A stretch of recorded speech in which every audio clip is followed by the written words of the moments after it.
Hello दोस्तों, कैसे आप सब लोग। तो आज मैं कई भाइयों के कमेंट के ऊपर ये वीडियो बना रहा हूँ। तो बहुत ज़्यादा भाइयों के मेरे को कमेंट आ रहे थे कि भाई हमारी जो नोजल है बार बार अटक रही है, अच्छे से कटिंग नहीं कर रही है और हाइट वगैरह भी बिल्कुल सही है। कंट्रोलर में भी मैंने हाइट वगैरह सही कर ली, फिर भी अटक रही है। ठीक है, तो उस सिचुएशन में मैं आपको 2-3-4 चीज़ें कुछ ऐसे पॉइंट बताने वाला हूँ जिसको आपको अच्छे से ध्यान में रखना है। उन चीज़ों को आपको फॉलो करना है जिससे कि आपका कंट्रोलर जो है वो अच्छे से कवर करेगा, नोजल में कोई इशू नहीं आएगा, नोजल आपका बिल्कुल अच्छे से चलेगा। मैं आपको 4 बातें बताऊंगा, 4 बातों का अपने अच्छे से ध्यान से सुनना, आपको पता लग जाएगी आपका नोजल जो है क्यों अटकता है बार बार। ठीक है, तो आपको उस चीज़ को फॉलो करना है, तो बने रहे लास्ट तक वीडियो में। और अगर आपने चैनल को सब्सक्राइब नहीं किया है तो आप सब्सक्राइब जरूर करें, जो नए भाई है। और जो पुराने भाई मेरे साथ जुड़े हुए हैं वो मेरे को कमेंट करके जरूर बताना आपको मेरी वीडियो कैसी लगती है। Thank you brother. सबसे पहला कारण जो होता है वो है हमारी हाइट। हमको कंट्रोलर में हाइट बिल्कुल सही रखनी चाहिए। अगर हमारी हाइट बिल्कुल सही नहीं है तो हमारी नोजल 100% अटकेगी। ठीक है, इसका मेन और सबसे पहला कारण तो यही होगा कि कंट्रोलर में हमको हाइट बिल्कुल सही रखनी चाहिए, ताकि हमारी हाइट सही रहेगी तो हमारा नोजल भी सही वर्क करेगा। हमको सबसे पहला कारण यही देखना है कि हमारी हाइट कंट्रोलर में कैसी है। ठीक है, अब आपको दूसरा कारण मैं दिखाता हूँ।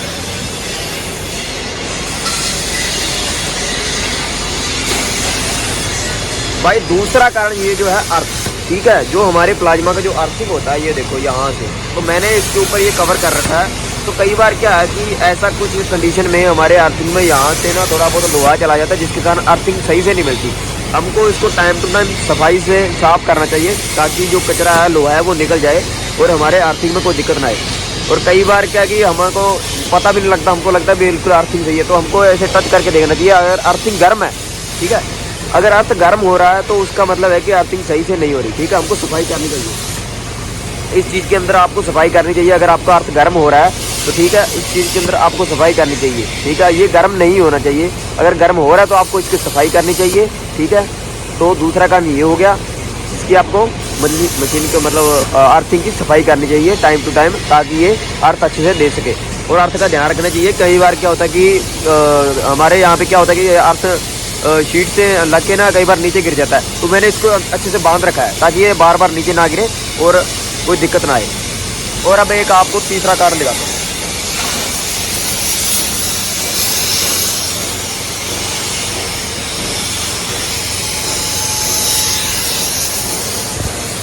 तो भाई तीसरा कारण जो है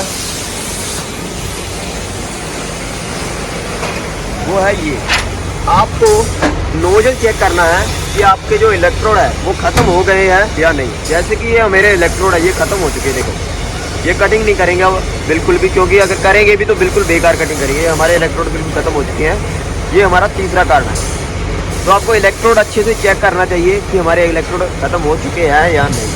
ठीक है, अब आपको चौथा कारण दिखाता हूँ। सबसे मेन कारण जो होता है, चौथा वही है, चौथा कारण होता है हमारा कैप। ठीक है, ये जो कैप देख रहे हो आपको मामूली सा लग रहा होगा, जैसे कोई दिक्कत नहीं है, कैप में तो कोई बड़ी चीज़ नहीं है। तो सबसे मेन चीज़ यही होती है। ठीक है, इसके अंदर सबसे पहले क्या बताता हूँ कि अगर इसके अंदर लोहा चला जाए, इसके अंदर कई बार क्या है कि टच के अगर थोड़ा बहुत अर्थिंग में कोई दिक्कत हो और इसके अंदर लोहा चला जाए, तो उस टाइम क्या है कि हमारी अर्थिंग सही से नहीं होती। ठीक है, अर्थिंग होती नहीं है और हमारी नोजल अच्छे से वर्क नहीं करती, ना ऊपर होती है ना नीचे होती है। ठीक है, शीट को टच करके चलेगी। तो उस टाइम क्या है कि आपको अंदर इस कैप को चेक करना है कि इसके अंदर लोहा तो नहीं चला गया। और दूसरी बात, ये जो आपको छेद दिखाई दे रहे हैं, ठीक है, इन छेद को आपको प्रॉपरली क्लियर करके रखना है। इनको अच्छे से क्लियर करके रखना है, इनको छेद को, मतलब ऐसा कुछ टूल बना लो जिससे कि आप इसके अंदर छेद को थोड़ा सा आप क्लियर कर सको। और इस बात का ध्यान रखना कि ये आपका छेद क्लियर करते टाइम बड़े ना हो जाए। ठीक है, अगर हम इसके अंदर कुछ मारेंगे मतलब छेद के अंदर, तो ये छेद बड़े भी होंगे। तो उस चीज़ को कुछ बना के रखो, कोई जुगाड़ की हमारा ये जो छेद है इसका ये बड़ा ना हो, ताकि मशीन चलते टाइम कोई दिक्कत ना करे। अगर ये छेद बड़े हो गए तब भी ये आर्क दिखाएगी बार बार, क्योंकि उस टाइम के ये दिक्कत करेगा। ठीक है, बिल्कुल नया कैप लेना आपको। अगर पुराना है तो उसको अच्छे से आपको साफ़ सफाई रखनी है। ये मेरा जो बिल्कुल साफ़ नहीं है, मैंने इसको साफ़ किया नहीं है, मेरे पास एक एक्स्ट्रा पड़ा था जो अभी चल रहा है।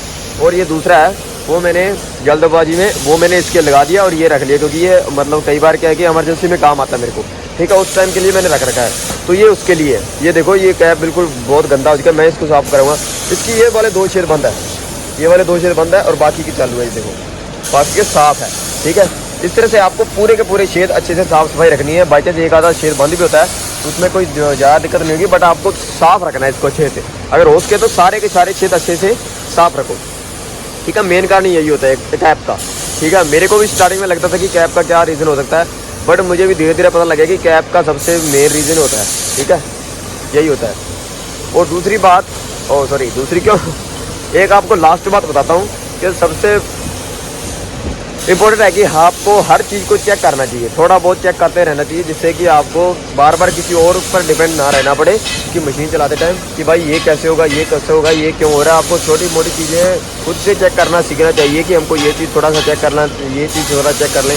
अगर अर्थिंग नहीं हो रही है, कई बार क्या कि जो मेरी अर्थिंग जो वायर लगी हुई है ये भी कई बार ख़राब हो जाती है और ये अर्थिंग नहीं लेती। ठीक है, तो मैं सेटिंग करता पूरी सारी सही है मेरी, और उसमें दिक्कत होती है तो मैं उसको दोबारा से नहीं करके, मतलब नहीं लपेट के जुगाड़ करके कोशिश ऐसा भी तो उसको चला देता हूँ। ठीक है, इस चीज़ का आपको ध्यान रखना चाहिए खुद से, ताकि आपको बार बार किसी और के ऊपर डिपेंड ना रहना पड़े। बाकी गाइस वीडियो अच्छी लगी हो तो लाइक कमेंट और ज़रूर करके बताना, ताकि मुझे पता लगे आपको मेरी बनाई हुई वीडियो अच्छी लगती है। Thank you guys.